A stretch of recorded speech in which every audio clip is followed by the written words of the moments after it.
and I got it right this time. I've been saying the old studio name. We changed names around here in order to hide our identity. Everybody's looking for us. The same location, so that's not very Yeah, effective. we're down here in the bunker. John, we're down in the bunker.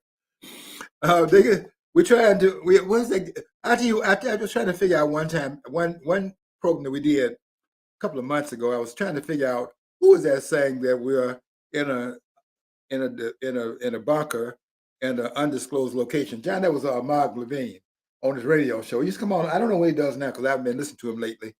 Because the program he was on that I was listening to was on this radio show, and they don't do that radio program anymore. They put all music on there and cut out the talk show.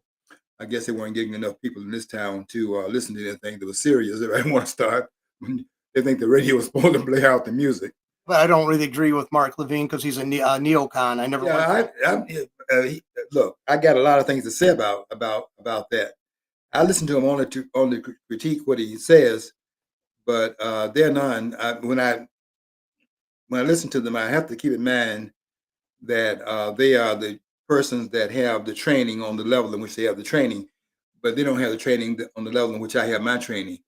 And so there is a difference in terms of how I listen to them. But I listen to them because there is some training involved, but that training is not on this level. But then again, I have to say that about all of them. And I can tell you when I first came here and began to do my program at the studio some years ago, it's been more than a dozen years now. And when I first came down, I was saying to those that would listen that my training is above and beyond into the training of any person in this country, and that I'm the only one in this country that understands the Constitution of the United States. But when I said, and then when they asked me what my credentials were, and I was simply going through the training I'd had in the universities in the state of Michigan, and I mentioned the last one, which I got my PhD degree, and I mentioned Eastern. I think everybody in the studio kind of fell off their chairs because here you're biting off all of this weight. And if you say that you're from one of the Ivy League schools, it becomes more believable when you say they come out of one that not only is not one of the Ivy League schools, but a school that doesn't even have a good football team. It becomes like until you can prove what you're saying and you can prove your merit, it doesn't have any credence. But over the years, I've been writing publicly what I write on Facebook, and I write on Facebook every day. I'm the only one in the country that does that. I don't do a weekly column. I do a daily column. And every day is something different. And I threw a challenge out. This was yesterday. Well, because I throw challenges out everything I write. And then since I don't have any takers ever in what I write, and unless they erase it from the screen, which they do that sometimes, by never having the takers, and that should tell you something, because it's not like they don't know I'm out here, and they don't take any time to write anything that would be a response to it. That should be a statement about something. It would be a statement either about their seriousness, or it's certainly a state. If it's not a statement about that, and then there's a statement about their preparation. And I think it's a combination in a lot of cases about both, because some of them, by the way, have told me off camera that they're not going to come out and do things publicly in terms of challenge because they understand that they're not on this level, and they're not on this level. They're not. And anyone that read the post that I did yesterday and today, I did a part 2 on the one I started yesterday, but that's every post. I sometimes I cannot. I very seldom can do a post in one narrative, and I try to figure out ahead of time when I start a new topic how much time it's going to take me to get through what I want to say on that topic. So I might do a 3-part sometimes. Sometimes do a 4-part, and then sometime I'll do a 1-part, and I think I have to find another way to come at it a different time, another different post, and a different title. Do you archive your postings though somewhere like off, like into another computer, like hard drive or something? Do you like you archive them? Just on Facebook. I don't archive them in terms. I'm not a tech guy, so I don't. A lot. There's a person that uh, wanted to take a lot of my narratives and publish them, thinking that I would have them in a file. But what has happened to me a lot of times, and when I'm typing on a file, what has happened to me a lot of times is that they will come on that file and then, boom, they'll take everything off the screen and everything that's on that file, even when I'm not typing at that point, but what I have saved in that file and a number of other articles, that whole file is removed. So any archival records that I have on what I've been writing for years now would have to be in the cloud away from my computer because they have been messing with my and tampering with my writing on the computer for a long time.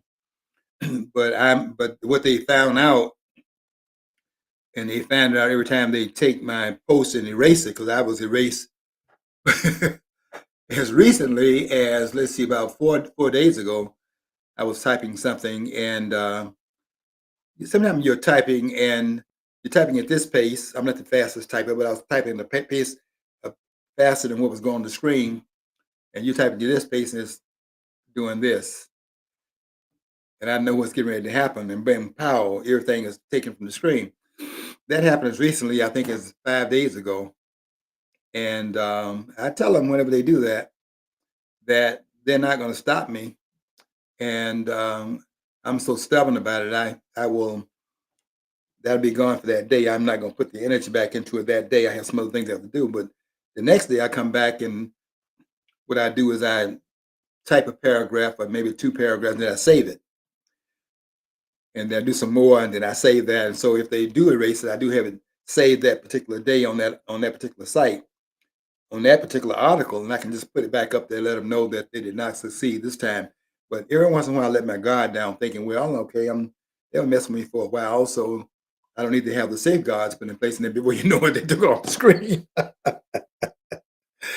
But it's a cat and mouse game, but it doesn't count unless they win.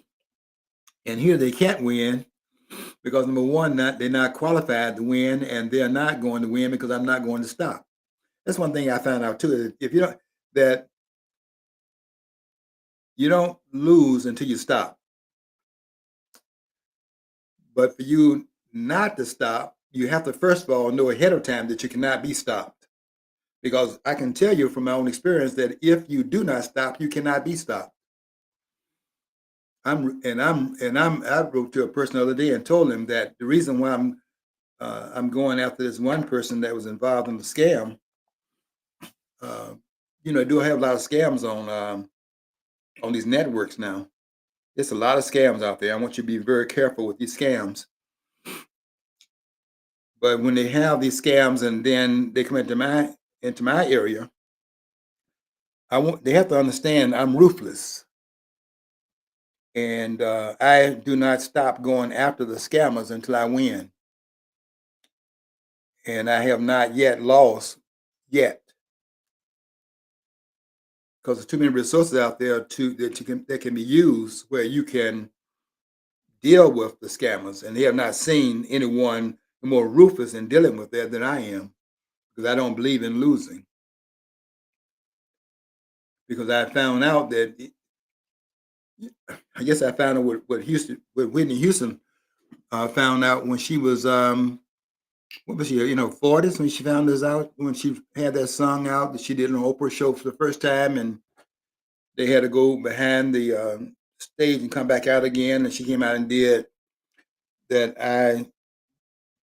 I wasn't built to break, and it's a great song, and that was about her own life.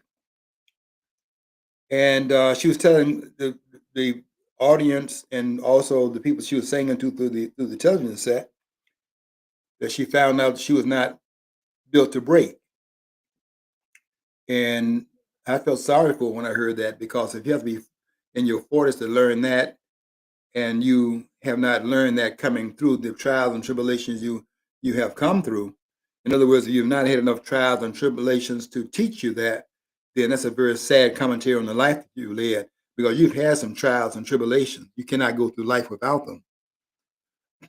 And so every time you come over the hump of some obstacle course that you've been through, and you did not learn that lesson, that you were not built to break, because then you survive it and come over it.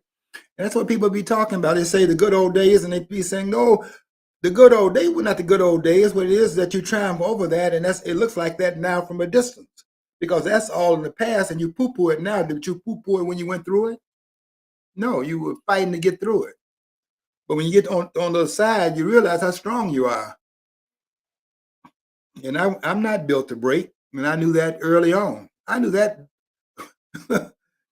I knew that. Quite frankly, I have to say this. This is my Kodak moment. I knew that in 12th grade. I didn't know it before 12th grade. I'd experienced it, but I did not know the nature of the experience I was getting. But I didn't know it until I was in Mrs. Reed's class, and that's why I always mention her name every time I get a chance to do that. I try to throw her name in there some kind of way, because that's when I realized it. Because she came up there, and in her class, she called me to her desk and all the rest of it. You know the story I always tell. And I found out after going back to my seat from having been called to the front of the room to recite what I had written, I went back to my seat after she had accused me of having cheated what I wrote. I went back to my seat. I felt like I was floating back to my seat based upon the accusation she had made against me, because I knew that given the kind of level that she taught on and what she required of her students, well, you're not going to just slide through her class. You could slide through some of them, but she was not one of those what we call one of those slacksters. And you couldn't slide through her class. Now, some of them tried to do that, and they were 12th grade. She taught the 12th grade class. They had at the apex of your public education in that school district, and she was at the apex of that. And she should have been at the apex, because at the end of it, you had to go through her. I think every 12th grade student had to have that class that she taught. And if they didn't, I would feel sorry for them today, because if they didn't go through her class, they don't know how to dot their I's and cross their T's. They don't know how to write a sentence. Most of them don't know how to do it anyway today, because that's the kind of education they're having. And I was surprised when they found out that they don't even write in cursive anymore. Give me a break. Give me a, you can't even connect letters and write cursive today, and they give you a diploma for that. Well, I found that out, Whitney Houston, that I was not built to break. I kind of knew it, but I actually came in contact with the knowledge of knowing it in 12th grade when Mrs. Reed called me to her desk and asked me to recite something that I had written. And after about a minute or so of me talking what was in the paper, she then waved me to be quiet, and she told me, go back and sit down. You wrote it. It wasn't like she was saying, you wrote that. No, she was saying to me that you convinced me that you wrote it, and you have to interpret what the meaning of that was. My interpretation of it was this. Because when I walked away from her desk, I went back to my seat. I was floating on as I walked back from her seat to my seat from her desk. And I shook my head going back like this. And I was saying to myself, you know how you self-talk without moving your lips, but you're having an internal discussion going on. And here's what my internal discussion was as I was talking to myself. This was self-talk. And the self-talk was, I'm pretty good. And I've been writing in Mrs. Reed's name ever since. And I write in her name today, and I write the longest articles, and I challenge everybody. And I don't have any takers in what I write, because I'm going to say this again. I don't have anybody in this country on this level. And you can take that letter alone, Harvard, and all the rest of them. And what Harvard ought to do today, given the standard they're on today, is that Harvard needs to get a football team like the rest of them. because most of these universities today are just universities that have they have science labs that are connected to the football field and their basketball courts. That's the nature of it today, and you have to pay big money for it because you're paying for a name that maybe in the past, and I'm not even sure if that's true, but maybe in the past they deserved it. But I'm beginning to question that. Now we'll go into it sometime in the future why I think even that should be questionable, but that's another discussion, not this discussion today. What I would recommend you to do today, if anything, is read the latest of my narratives on Facebook and part one and then part two today. Because you see, I am out and out of the box. Never was in the box, quite frankly, but I'm an out of the box supporter, adamant supporter of Donald Trump. But I'm not a worshiper of Donald Trump. I'm a supporter because I think Donald Trump has the best energy to do some of the things that have to be done in order to take this country forward under very difficult circumstances. And I'm not so sure that Donald Trump understands the trials and tribulations this country has to go through and overcome in order to arrive on the other side with a victory, because I don't think he understands the predicament this country is in and why why I wrote the two-part series that I wrote yesterday and today.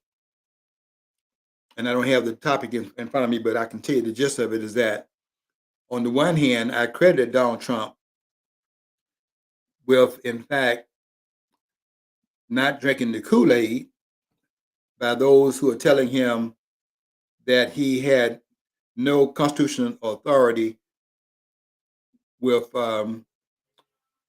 injecting himself into these terrorists, because they were saying the Constitution gives that authority to the Congress of the United States. That's what everybody's saying. Everybody's saying that. Everybody. And there's not a period there, it's an and there. There's a conjunction. And everybody is wrong.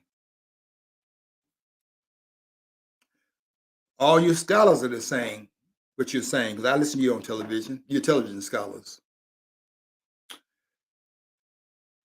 And every one of you is wrong.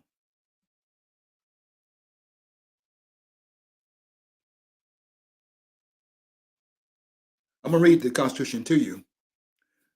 But I'm going to tell you what the Constitution is saying here and what it's not saying. But I know why you're taking the position you're taking. I understand where you are, but you're not here on this level. And that's just not one or two. That's all of them.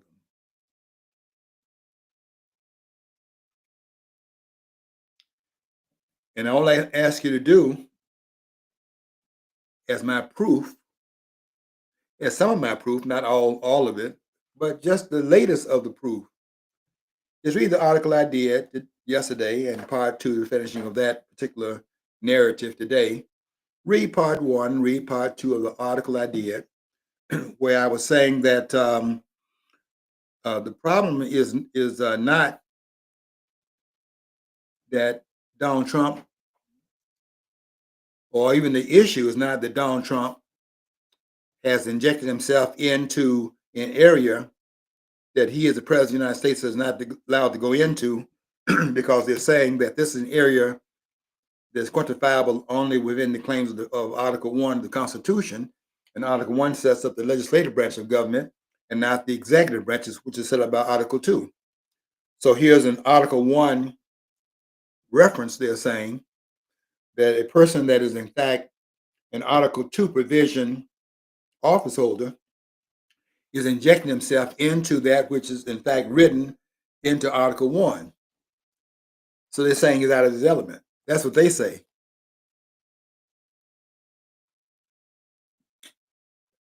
Let me tell you something. They all are saying that. Every scholar in the country is saying that. And they don't even realize that the topic they're having is not even the topic of conversation they're having is not even the topic of conversation they ought to be having, because that's not even the topic. that should be the fact that, well, what Donald Trump is doing and the constitutionality of it should be a given if they understood the Constitution of the United States, because the topic is not really that. The topic is and what I raised in part one and part two is not the constitutionality of the president's act. The act of it is in fact constitutional. What I'm raising in my article, after I've gone through that particular rush, that was just a cakewalk. What I was raising in my conversation was the propriety of it.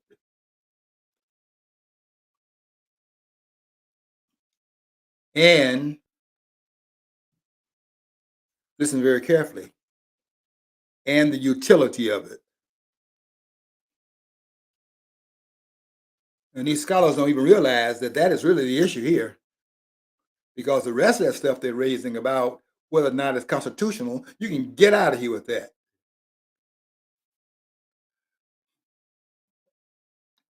Now, not that I have to say it based upon the fact that we're talking about the President of the United States of America. Do you understand the gravity of that? Are you so sick in your head that you think you can just dismiss that? When the President of the United States is the only office holder that the whole country is invested in the political process set up by the founders of this country, do you think that's lightweight? Do you think in your darkest dream that a judge on any level up to the Supreme Court of the United States, who is not elected but appointed by a person that is in fact elected by the entire nation, can be told by some judge what he can and cannot do, and they claim it's written based upon the Constitution of the United States? I have the Constitution. Damn it. And show me what you're saying. Don't show it to those persons. They don't have the training. Show it to me.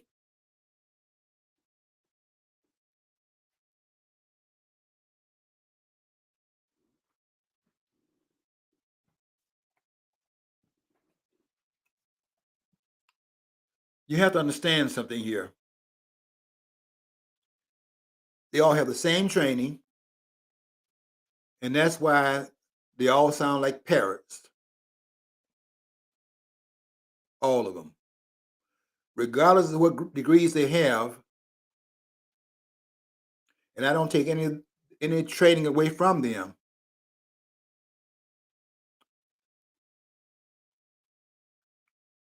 You know, there's a book out. You would read, you would not have read this book here. You have to be in train. You have to be in another area of training to read this book. But there's a book out that was put out, written in 1933. 1933, written by Carter G. Woodson. And I think Woodson would have written this book, and I think was really writing it because of the training that people like W.E.B. Du Bois had. You know, Du Bois was the first Black person to graduate from Harvard University with a PhD degree. Wasn't the first person to graduate from Harvard, first Black person to graduate from Harvard, but the first person to graduate from Harvard with a PhD was William Edward Burghardt Du Bois. And Carter G. Woodson wrote this book in 1933 called The Miseducation of the Negro. And I don't have any proof they writing it because of Du Bois. I think that was part of the mix. But I have read the segment, the SIGNET, the segment introduction to the book written by the great Booker Taliaferro Washington, the great Booker T. Washington, who was born in 1856 and died in 1915. And in one version of Booker T. Washington's autobiography, which is called Up from Slavery, the Signet edition of it, which is one of the later editions, has an introduction where it's talking about Booker T. Washington, what this writer calls the Negro Saxons. And I know that's talking about Du Bois and some of the others that have this education training. And by the way, let me just say this on the QT and running. Somebody should read a 2-volume work written by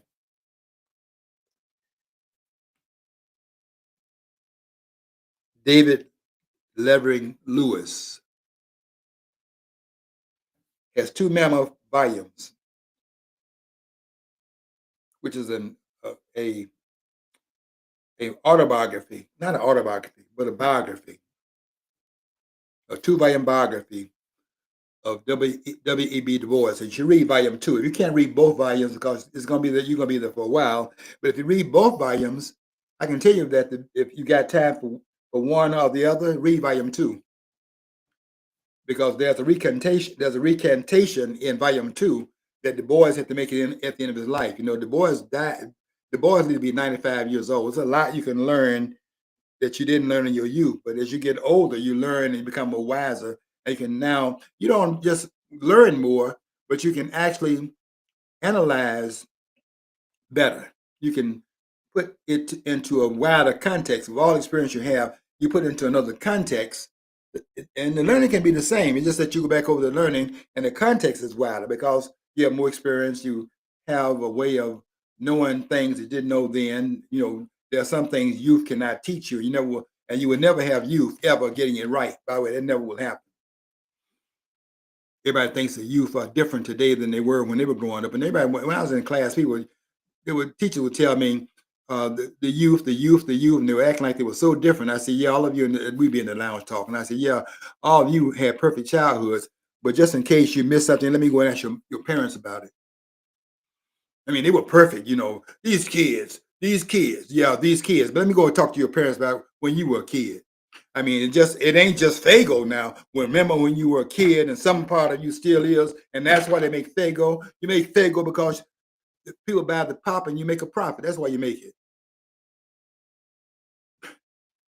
Just like they make anything else. If they can't sell it, they don't make it. You understand that part?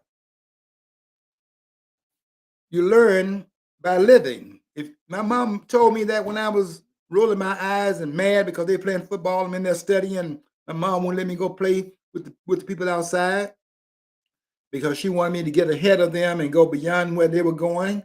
And they were going in one direction. She wanted me to go in another direction. She made me do it. I didn't like it. But my mom told me, if you think I'm wrong, just live long enough. I did live long enough. And I outlived all of my youthful indiscretions because I was wrong and my mom was right.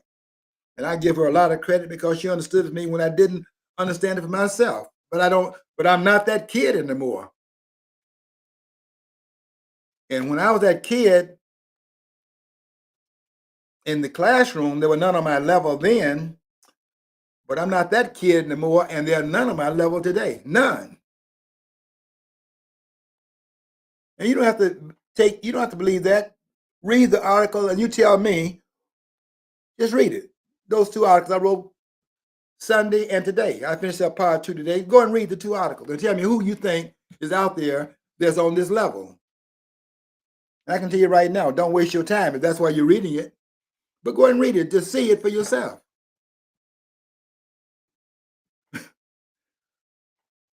That they're not saying this. I don't have any objection to the constitutionality of what Donald Trump is doing. That's not my objection. I do object to it, but it's not that objection. It's not a constitutional objection because the Constitution allows Donald Trump to do what he's doing. So he's not constitutionally unwelcome into the area that he's entered into because that's constitutionally acceptable. But the scholars don't think so because of this right here. And I'm going to read it to you, and I'm going to ask you a question after I get through reading two passages of the Constitution. I'm going to ask these scholars a question here,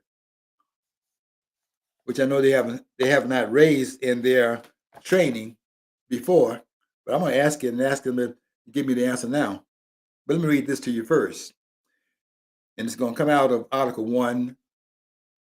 In fact, both of the statement I'm going to read comes out of Article 1. But let me read this part first, and then I'm going to read to you another part of Article 1 that will give you some contrast. I'm going to ask you a question after I read the second part of it. Here's Article 1. Now, this is Article, you can see, you can check behind me because there's not going to be anyone that's going to be able to come behind me and say anything different. That's all of them, every last one of them. No exceptions. Eastern University, not Harvard. Article 1, Section 1 says this: all legislative powers herein granted, all legislative powers herein granted shall be vested in a Congress of the United States, which shall consist of a Senate and House of Representatives.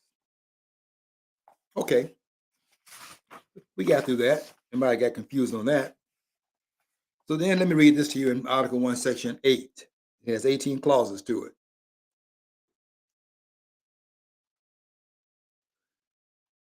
But I'm going to read Article 1, Section 8, and just let you see the itemization for yourself when you go and read it behind me. But I want to read to you this,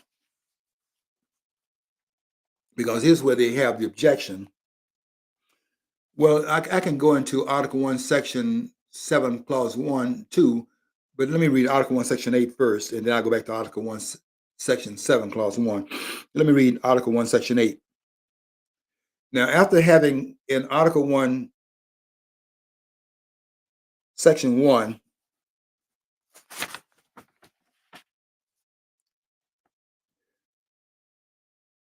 all legislative powers herein granted shall be vested in a Congress. All legislative powers should be invested in the Congress, and it should consist of the House and the Senate. So then, Article 1, Section 8. Listen carefully to this part here. The Congress shall have power to lay and collect taxes, duties, imposts, goods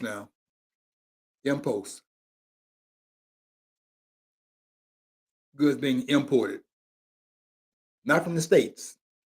You can't tax goods going from one state to another.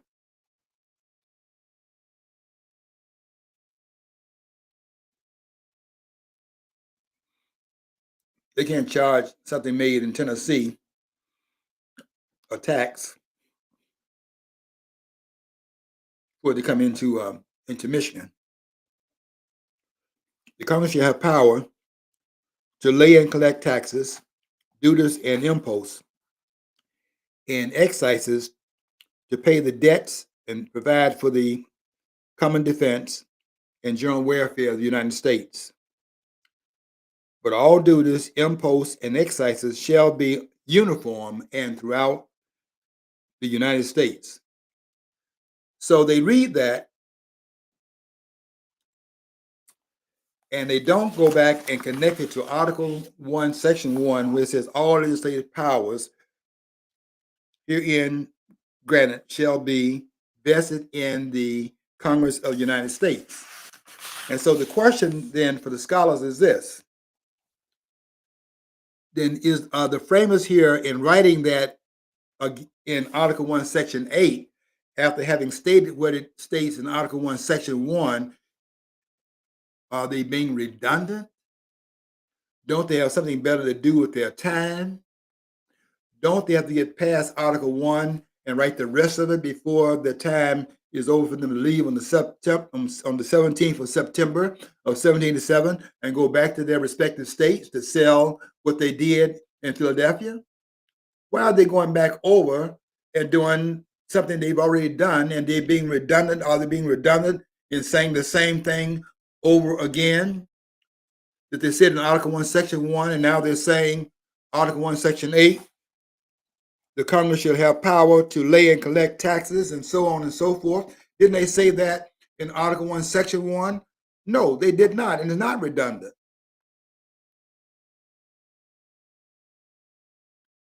So what's the difference between them saying what they said in Article 1? Don't forget now, I know that your memory has to be refreshed because this is not your area, this is not the area of expertise. It's not the it's not the area of expertise either. These people they get on television. They don't know anything. And they don't put them on TV if they did know anything. They don't know anything. All legislative powers herein granted shall be vested in the Congress of the United States, and that Congress of the United States consists of the House and the Senate. And then they're saying here, Congress shall have power to lay and collect taxes. Didn't they say that in Article 1, Section 1 of the Constitution? No, because this is not what they're doing here, is that they are saying something in addition to that. They're saying that here are some powers that the Congress has, but these are not legislative powers. They're not actually enacting laws. That the legislative branch of government is a lawmaking branch of government.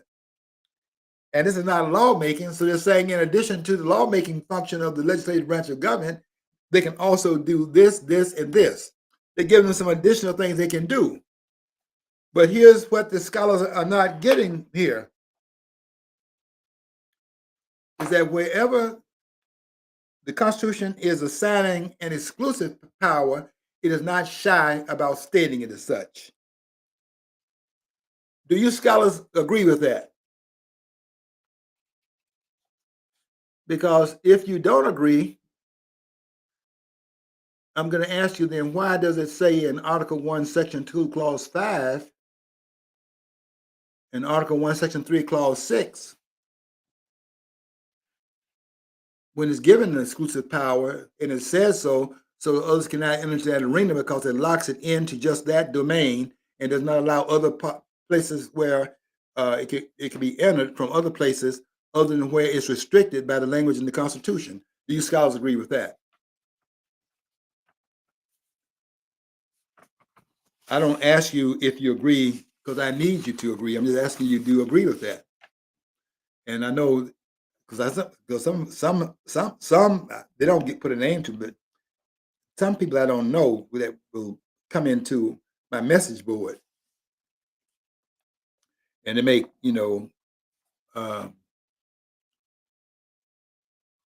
complimentary statements and will show me that they do know, and it tells me why when I throw a challenge out there, why everybody's so quiet in return. Because I challenge them every week when I'm writing, and their silence is a given every week when I write and give a challenge to them because I see that they're on the same networks I'm on. I'm on Rumble like they're on Rumble, and some of the other networks as well. I'm just not on television, and I don't want to even go on those TV shows because they don't want the TV programs have to attract a number of viewers because they charge so much for the advertising. Because television is really about the advertisers, and if they don't have as many viewers, they cancel the show. But it's because the show can't bring enough viewers to the advertisers. The show is canceled. So that's the name of the game. It's quid pro quo. You put a show on, you bring the viewers to it, they give you a salary. You put a show on and you don't bring the viewers to it, then you get fired. That's why Donald Trump is predicting, by the way, that that Jimmy Fallon, I think his name, Fallon, whatever his name is, Jimmy Kimmel, Jimmy Kendall, I think his name is. I don't know who these persons are, but I think the guy's name is Kimmel, something like that. It comes on late night show. Is he a comedian? Yeah, Kind of comedian. late night. I think it's Jimmy Kimmel. Yeah. Kimmel. And that guy that just counseled, what's his name, John? The one that counseled, that be going out of there in May. The one that I was running a lot of negative things about Donald Trump on this program. He's been canceled. His program will be over in May. Called Stephen Colbert. Stephen Colbert. John would know. Watch him. I just watched the. I haven't watched late night. I don't have I don't got Comcast anymore because I said I'm tired of paying for all this money for, and I just got a little box for the internet for $50 a month instead of 180 what Comcast wanted for everything. You know, yes, I said screw that. Yeah, John. Yeah, I want to be just like you when I grew up because I'm paying. I think it sent me a bill last time like $300. I got to get away from that. I can't. I'm on retired income.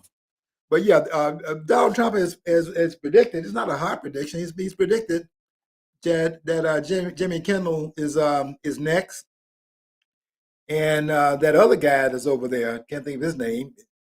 They're gonna be canceled. Nobody's watching these programs. They get tired of the format. All they're doing is just coming on and going. They don't have the kind of finesse in their humor, political humor, that Johnny Carson had. Johnny Carson, you couldn't tell what Johnny Carson's politics were. He was just taking the things out of the news, and his writers were making comedy out of it. He was very good at it, and they watched that man for 30 years in terms of doing it. He never got tired of it.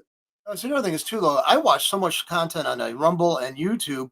Like there's this one guy out of Minnesota. He does camping videos. He does he goes to other countries and does camping, and we were talking different scenarios and stuff.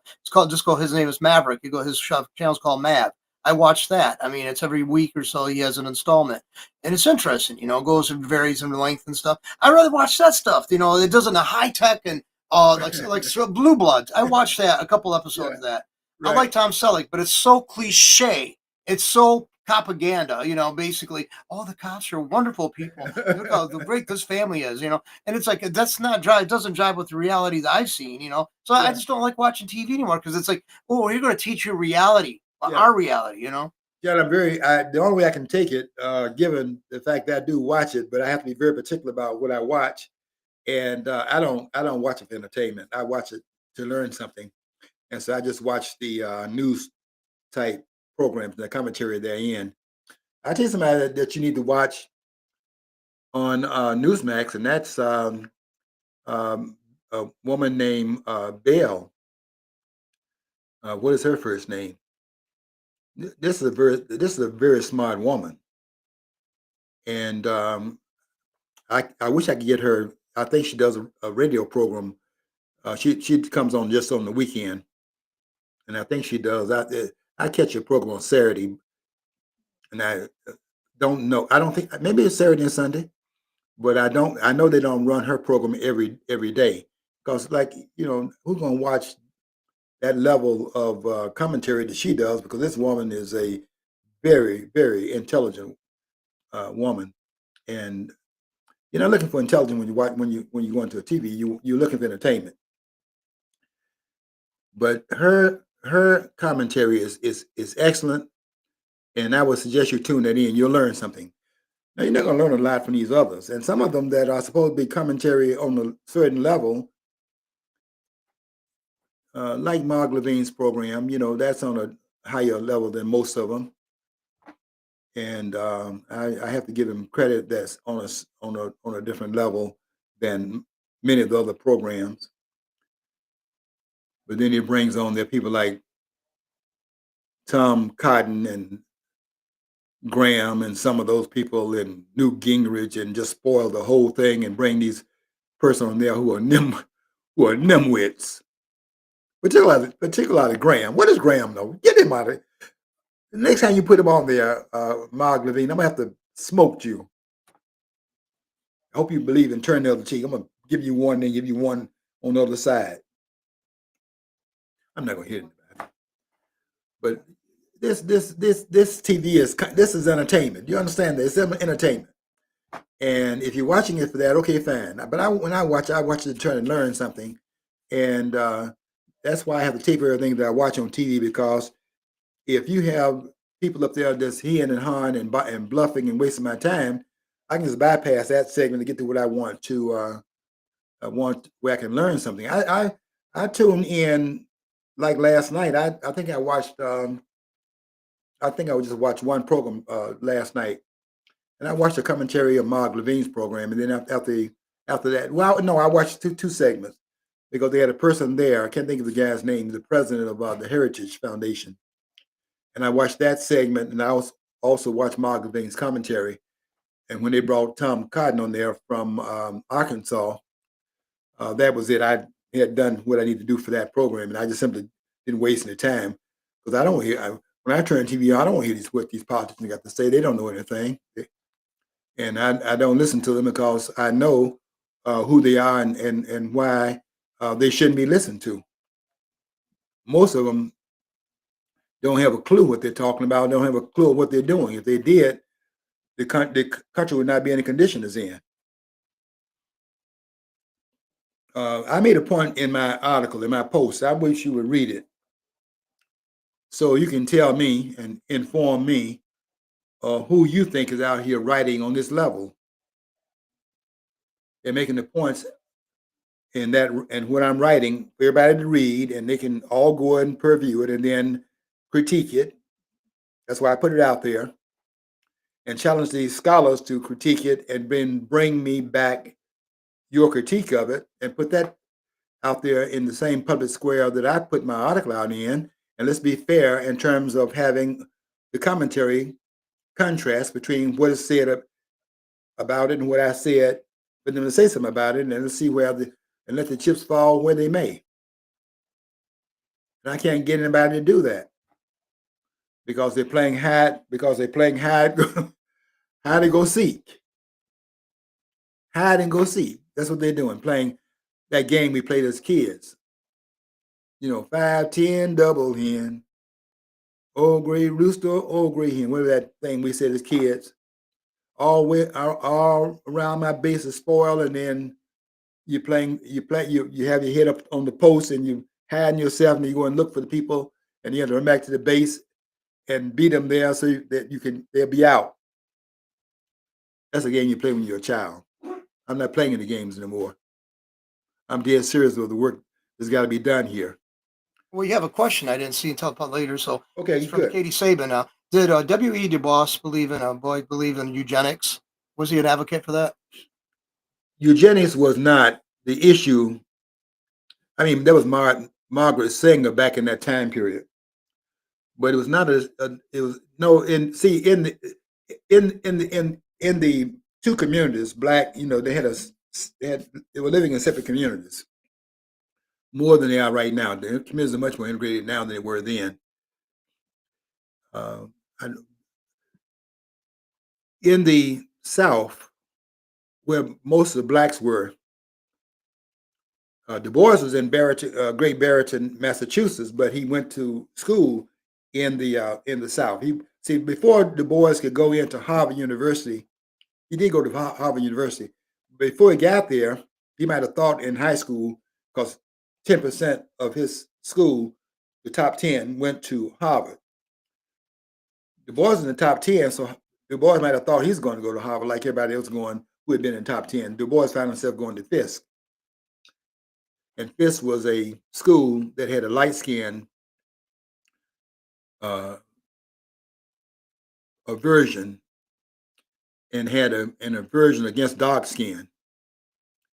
So Du Bois was light skinned. So Du Bois found himself, he thought he was going to be going to Harvard. He found himself on a train going to Nashville. And Nashville is where this university is located. And by the way, I ran into that when I went to school. I went to school in Tennessee and got my first degree there at Knoxville College. And when I played baseball, I went around the SIAC, the Southern Intercollegiate Athletic Conference, and played all of the schools in that conference. So these all, you know, segregated schools, black schools.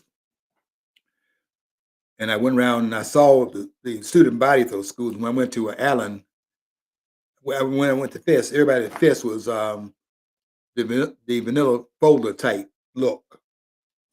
Because in order to get in Fisk University at that time, you had to send a picture with your application. They didn't care anything about your grades. They had to look at your picture. If you were dark skinned, you weren't getting in there. That's just where it was. And the boys could pass the vanilla, what I call the vanilla folder test. So he was fine. You look at put the vanilla folder next to your skin, and if you pass and you were lighter than that vanilla folder, or somewhere not too much darker than the vanilla folder, you were able to get in. And the boys had good grades, so that was not a problem. And then he had the shade.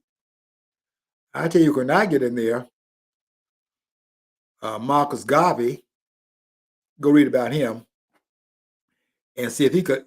God, it's a long story. I'm just going around. I know the question, but I'm going around it. The question is this: eugenics. It was not talked about, but it was quietly practiced in the white community, but not in the black community. Because in the white community, what it was that it was a stigma attached to having children out of wedlock, because everybody was like in a different level, and the idea that you were this group, and they had taught these ideas about that group and some other ideas about the other group, and they were racialized ideas, and so this group had to live up to an ideal about what was said about it, and this other group here was practicing something that the other group was not practicing. But so when the pregnancies happened in the two groups, one group could afford to send a child off to maybe some relative in another part of the country, and they would stay there and deal with the pregnancy and come and not have the scandal in the community and so on and so forth. And so some externalization of that practice was more so over there. But in the black community, my sister is a good example of it in the black community. In the black community, my sister had two children out of wedlock. And I remember that so well. My mom didn't tell me my sister was pregnant. She just simply told me, because I was an honorary child in the family. So my mom called me to the side and said, and these were her words, "Don't worry, Barbara Jean, too much." I didn't know why, but the reason was because I was always worrying my sister, just being honorary in that.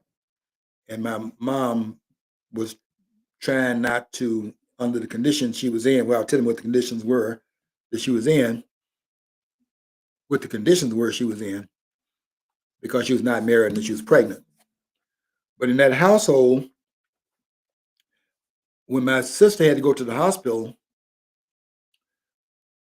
I was the one that had to get on my bicycle and go down the street and get a robe that somebody in the neighborhood had a robe that was about the size of my sister. And I went down, my mom was sending me outside to collect things. So when she went to the hospital, she'd have the covering that would be necessary for her to be in a place that was public.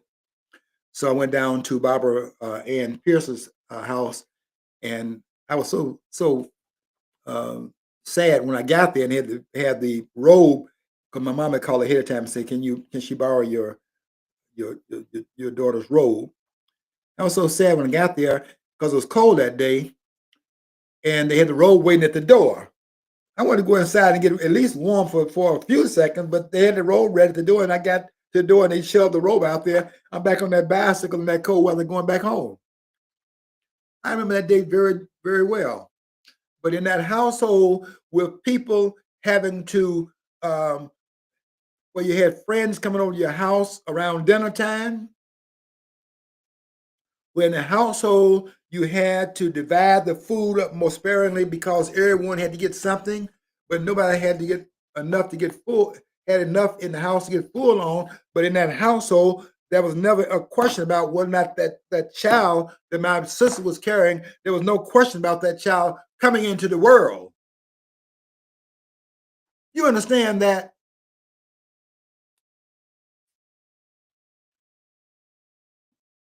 and by having another pregnancy, I think the following year, because she got pregnant a year, and then the following she got pregnant too. But you cannot get pregnant when you're already pregnant. You understand that as well. And while you are, I won't get too graphic here, but when you are suckling, because you didn't have all this baby formula and stuff, when you're suckling, the body doesn't get pregnant because it shuts down that. As a matter of fact, when the baby is feeding and suckling, the baby is also covering up the canal it came out of, because by that pulling going on, he's also pulling on the vaginal tract to repair the woman. You understand that? That's why these people are getting vaginal cancer now, because they have a child and then put the baby on the baby bottle, because they didn't sold the idea that the nipple is for the man. He can't get off of. See, I told you it's going to be very graphic. But I'm just telling the caller that that discussion did not happen in the Black community.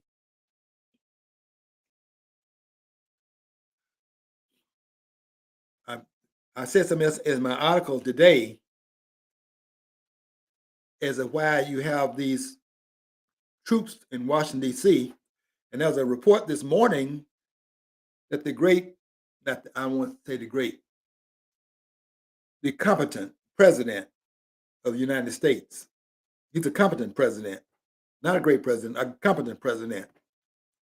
There's some things that I wish he would do that would push him over the threshold of where he is to greatness. But if he's not willing to do that, I can't say great. But there's some things he could do that make him. He's a good president, or make him a great president. Is something that he has not done yet. I don't think that he will be allowed to do this. I think. See, there's some restraints in place even on Donald Trump, and I will go into that at some point in a further discussion somewhere down the line. But he is a competent president. But do you know why Donald Trump has those troops in Washington, D.C.? And now I heard this morning that there are troops going to Chicago, because I think there was a little misdirection that went on last week when Donald Trump was saying he's going to go to New Orleans. They have a problem there too. And the governor of Louisiana has invited him. This is a man friendly to coming in, because he understands there's a problem in New Orleans. They all have problems in all these urban cities. Memphis, where King was killed. There's a problem there. But do you know why there's a problem there? Because, yeah, they had their children. There was no eugenics being practiced in the community, and they were having their children out of wedlock, but the children were born into a different environment than they're born into right now. When my sister had her two children, and there was no doubt about that she's going to have the two children, they came into a family where everybody was in the same household. And the two children that she had, she didn't have to be a perfect mother. She just had to be healthy to bring the children into the world. And we did the rest, and the community did the rest. I don't agree that it takes a village to raise a child. It takes people that are competent to raise children.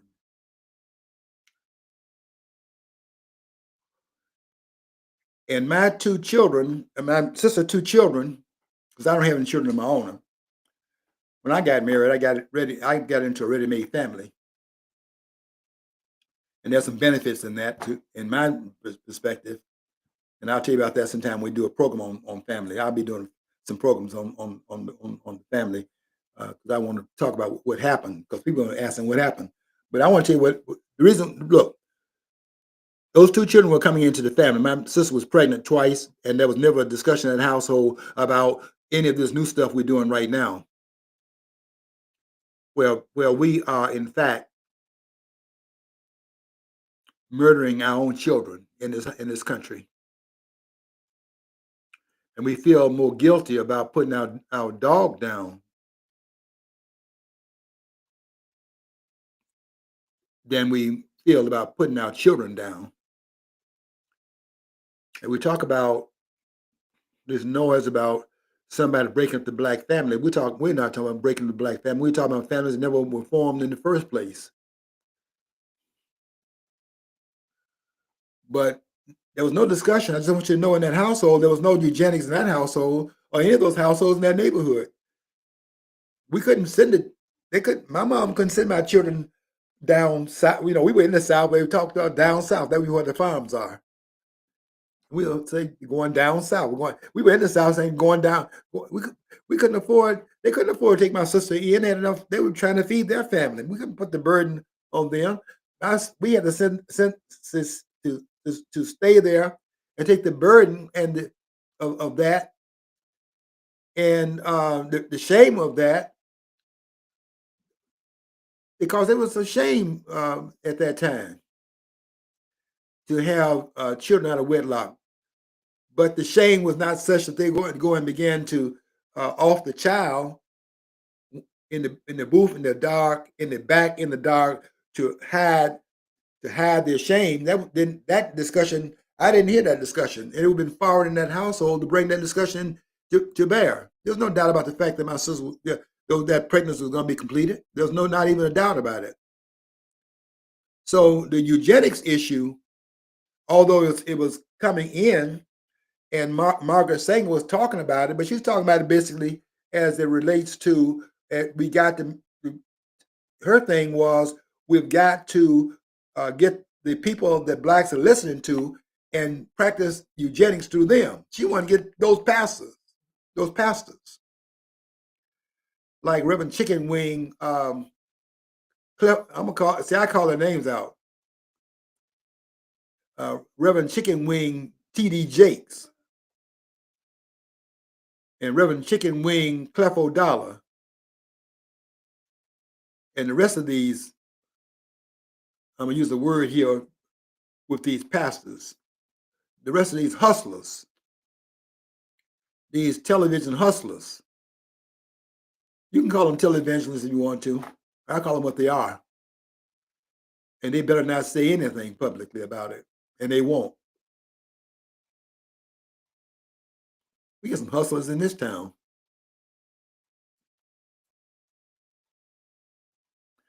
And I'm not scared of any of them. And I don't have any respect for them. And they know that. And I don't listen to them. But the reason why they got those troops in Washington, D.C., and I heard this morning, I didn't hear, I read a report that Donald Trump, I think there's a little bit of that misdirection that he did in Iran. I think it's part of that. Because he said, the governor wants me to come in Louisiana, and I'm going to do that, blah, blah, blah, and we're going to go in. But I'm not made up my mind about Illinois. Well, Illinois had 54 shot the other day, and 8 were killed on Labor Day weekend. Yeah, it's bad in New Orleans, but ain't nothing topping what they're doing in Chicago. That trauma is a weekly event, and so they're talking about the Louisiana governor wants me in there when this guy Prisoner over in Illinois is fighting Donald Trump because they don't want this cleaned up, and that punk mayor over there, Brandon Johnson, who is nothing but a punk. This man might as well put a sheet over his head. This man is the Klan. And if you think the Klan is rioting in the community and that's what's causing this, and people try to convince me that all this trauma is being caused by people that left the black community a long time ago and they're getting blamed for it, I ain't buying that. I'm too smart for that. And a lot of people now don't run over when they see me in the stores and all of that. They don't run over my lane. I get in the line is long, and I'm just trying to get out the store with my little store. I'm not buying a whole lot of grocery at one time because I buy my stuff as I need it. But I'm in line waiting to go up, and I'm sweating, and I'm looking at the line, and and they only open one line. I can't go through the one where you go through the lane where you check yourself out. I want to go through the one where there's a, a person that's at the end of the counter. And I'm looking at the line, and then people run over there trying to get in my lane, almost because they want to ask me about something. They used to do that a lot at the store. They don't do that anymore. Because when I was giving them the answers I was giving them, they realized how unprepared they were to begin to raise these questions with me. Because there's not a single person in this town that's on the level that I'm on, and none of them really should be talking about any topic of discussion that I write about because they're not even able to understand what I'm writing. And I would say this about the country. This is my country, and I'm not leaving my country. But my country is not the smartest country on the planet. And I've done enough traveling to recognize that. And I think I made a point about that in my article today in part two of this narrative I had. I think it made a reference to that because I was talking about some of my experiences when I first started to travel out of the country for the first time out of the country and out of the Western Hemisphere in 1990. I think it was 1994. It's been so long ago. I get some of these numbers kind of. I don't. I think it might have been 90. I think it was 94, but it might have been 84. One of those two. Was my first time out of the country. I mean, I went to Canada, but I'm talking about flying across the pond. I think that was. I think that was 84. I said that. I think I said 94 in my article today. But let me tell you this. This is the bottom line. We didn't have any eugenics discussions. In fact, we didn't even hear about Margaret Sanger. Never heard about Margaret Sanger. We didn't even hear in the classroom anything about Bull Connor. And Bull Connor was our nemesis out there as a police commissioner in Birmingham. Everybody knew about Bull, call him Bull. They used to call him Bull Connor. Somebody should read about him. There ought to be a biography about Bull. They don't want the biography about Bull Connor. They should have a, a biography about Bull Connor. But we didn't talk about him. And I never heard about Margaret Sanger, although she was very dangerous to the community. She wanted eugenics practice in the black community. And she thought the way to do that was to get to the pastors and have them to do the work by them saying some things from the pulpit because they believed the pastor. And she thought there'd be a way to get in the community and get that eugenics in there because this woman was a Klansman. In her thinking. But no, to answer the question specifically there, I will tell you that that was a foreign idea. And this abortion business that has been sold by these pimps like Jesse Jackson and this new pimp that's worse than he is, and he was pretty bad. L Pimp Shopton. He's a pimp.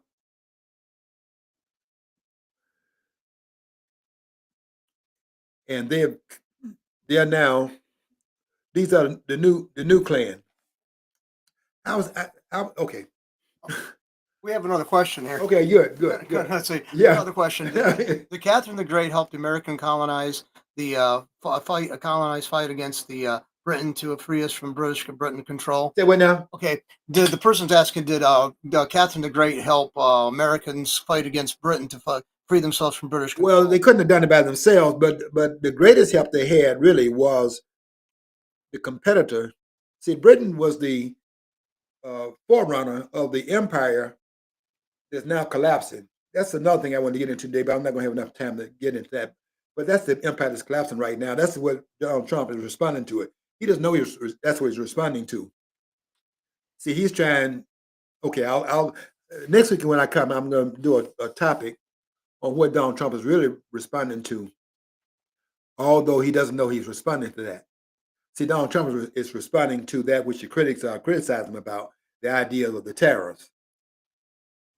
But the tariffs are something that is that Donald Trump is doing, because Donald Trump is responding to something else, but he does not know what that something else is. What the something else is, and I'll just tell you on the future and running. The something else is that the collapse. The West is collapsing, and Donald Trump is trying to repair that by trying to be the hegemonic leader of the West that keeps things in place that are passed down that was started by the British in terms of them expanding and being the first of the empires to expand into the Western world. And that empire, by the way, is collapsing. I was going to say this too. I want to make a point about this guy, just so you know what you're dealing with. All you scholars, they already know. The scholars know, but the layman may not know. But the scholars know. They know I'm out here. And what they've said to me in private, not all of them, but there's some that kind of break through and say something. They let me know why they're so quiet. Because I challenge them every time I write and everything I say on the air. And they never put me on national television or put me on the local anymore. Not even on radio. They don't run here anymore. I don't miss it. I don't covet that. I don't control that that airing of those programs. And I don't want them to do to me what they do to a lot of them, wherein um, they want to tape you and then splice what they splice, make you appear to say something you're not saying. And I don't play that game. And you're not willing to do me live, and you want to tape me. I'm not going with that, because I know what happens there is that you make like you do in the paper. Sometimes I'm a writer, and they're gonna make me like I don't know what a verb is, and I'm writing narratives and congregating verbs and subject matter and all of the rest of it, and they can't find one thing that's grammatically wrong in what I write. And I write long articles, and there's nobody can write any better than what I write. And they say, well, so and so wrote this. Okay, fine. I write the equivalent of 2 books a year just by the articles I write. And I've been writing. I've been on Facebook. Whatever time I've been on Facebook, double that, and say for every 2 years I've been on Facebook, I've written 2 books for every year, because I write the longest narratives. And so far, over the period of time, I can't remember when I first joined Facebook. I'm not on Twitter at all, but when I first started writing on Facebook, I came on there, and I think I was writing. I don't think I was writing every day at that point, but I think I was too at that time. But just shorter articles. Now I'm writing 2 and 3 pages every time I post. And when I'm doing a 2 and 3 parter, it's 3 pages and 3 pages and 3 pages on the 3 parters, and 3 pages and 3 pages on the 2 parters. And so over time, that kind of adds up, and so on. But no, we didn't have, our community was very different, and we didn't have all this extraneous imposition that we have now. You see, the community was closed off to a lot of the outside, talk. We had our own self-talk because we were inside of a power enclave. And so this idea, the Margaret Sanger idea, now has become journalizable in society. That's what Margaret Sanger is doing. This Margaret Sanger stuff is now what's going on. Because I'll pick up that discussion next week, but that's what's being practiced now in the whole society. And next week I'll come in. I'll start off with that. But right now I want to tell these scholars that you have got to understand the Constitution of the United States. The issue is not Donald Trump having violated anything that's in the Constitution by his tariff plan. Yes, it does say Congress shall, but Congress, they say that because that's an extra legislative power.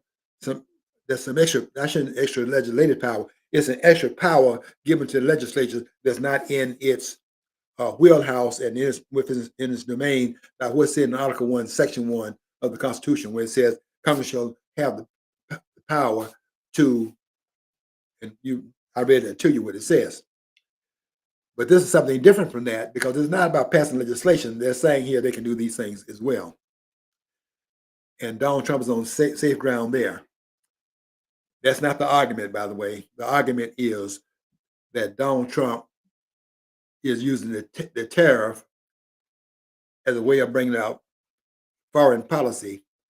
And the foreign policy is that he's trying to, without his knowledge of that's what he's doing, trying to patch up a collapsing empire because the West is in fact imploding. That's what's happening right now.